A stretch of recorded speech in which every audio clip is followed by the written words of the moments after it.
ಫಟಾಫಟ್ ಅಂತ ಒಂದು ಬೇಳೆ ಸಾಂಬಾರು, ತರಕಾರಿ ಬೇಳೆ ಸಾಂಬಾರು ಹೇಳ್ಕೊಡ್ತಾ ಇದ್ದೀನಿ. ಎಷ್ಟು ಈಸಿಯಾಗಿ ಬ್ಯಾಚುಲರ್ಸು ಕೂಡ ಮಾಡ್ಕೊಳ್ಬೋದು. ಹೇಗೆ ಅಂತ ಹೇಳ್ಕೊಡ್ತೀನಿ. ಹಾಗಾದರೆ ಬನ್ನಿ, ವೆಲ್ಕಮ್ ಟು ವಿಜೂಸ್ ಕಿಚನ್. ನಾನು ವಿಜಯಲಕ್ಷ್ಮಿ, ನಮಸ್ಕಾರ. ಕುಕ್ಕರ್ಗೆ 1.5 ಕಪ್ಪಷ್ಟು ನೀರು, ಒಂದು ಅರ್ಧ ಕಪ್ಪಷ್ಟು ತೊಗರಿಬೇಳೆ. ಇಲ್ಲಿ 3 ಜನಕ್ಕಾಗೋಷ್ಟು ಸಾಂಬಾರು ಮಾಡ್ಕೊಳ್ತಾ ಇದ್ದೀನಿ.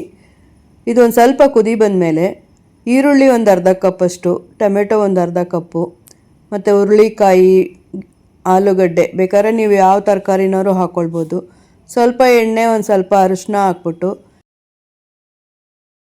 ಸ್ಟವ್ ಮೇಲೆ ಇಟ್ಬಿಟ್ಟು ಚೆನ್ನಾಗಿ ಒಂದು ಸ್ವಲ್ಪ ಕುದಿಸ್ಕೊಳ್ಳಿ. ಕುದಿಯೋವಾಗ ಒಂದು ಸ್ವಲ್ಪ ಸಾಂಬಾರು ಪೌಡರ್, ಇದಕ್ಕೆ ಎಷ್ಟು ಬೇಕೋ ಅಷ್ಟು ಸಾಂಬಾರು ಪೌಡರ್. ನಾನಿಲ್ಲಿ ಒಂದು ಅರ್ಧ ಸ್ಪೂನಷ್ಟು ಹಾಕ್ಕೊಂಡಿದ್ದೀನಿ. ರುಚಿಗೆ ಉಪ್ಪು, ಸ್ವಲ್ಪ ಹುಳಿ ಬಿಟ್ಕೊಂಡಿದ್ದೀನಿ. ಇದನ್ನು ಸ್ವಲ್ಪ ಕುದಿಸ್ಕೊಳ್ಳಿ. ಈಗ ಒಗ್ಗರಣೆಗೆ ನಾನು 1.5 ಸ್ಪೂನಷ್ಟು ಎಣ್ಣೆ, ಒಂದು ಅರ್ಧ ಸ್ಪೂನಷ್ಟು ತುಪ್ಪ ಮತ್ತು ಜೀರಿಗೆ, ಸಾಂಬಾರು ಈರುಳ್ಳಿ ಹಾಕ್ಕೊಳ್ತಾ ಇದ್ದೀನಿ. ಇದಕ್ಕೆ ಸಾಂಬಾರು ಈರುಳ್ಳಿ ಹಾಕಿದ್ರೆ ತುಂಬಾ ಚೆನ್ನಾಗಿರುತ್ತೆ.